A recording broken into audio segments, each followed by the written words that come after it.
চিকিৎসক মৃত বলে ঘোষণা করেই দিয়েছিলেন। শেষকৃত্যের প্রস্তুতিও শুরু হয়ে গিয়েছিল। শেষ পর্যন্ত আইসিইউ অ্যাম্বুলেন্স টেকনিশিয়ানের কথায় ফের হাসপাতালে নিয়ে গেলে বেঁচে ফিরল কিশোরী। আশ্চর্যজনক ঘটনাটি ঘটেছে পূর্ব মেদিনীপুরের কাঁথিতে।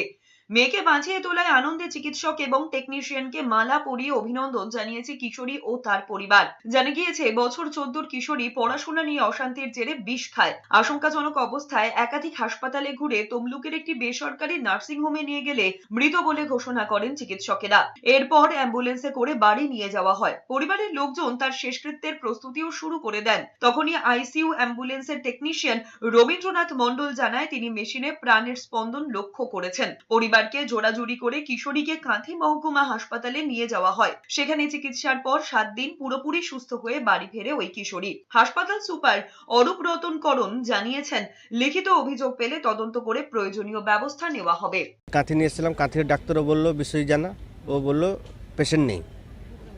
তো বাড়ি নিয়ে চলে যাচ্ছিলাম, নিয়ে যাওয়ার পরে ওই রবি টেকনিশিয়ান বললো রোগীটা এখনও বেঁচে আছে, তুমি প্লিজ দারুয়া নিয়ে চলো, যদি বেঁচে যায়।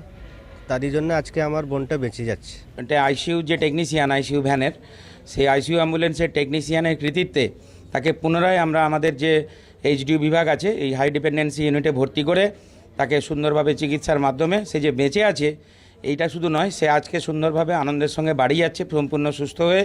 তাকে আমরা তার সুন্দর ভবিষ্যৎ এবং উজ্জ্বল জীবন কামনা করছি।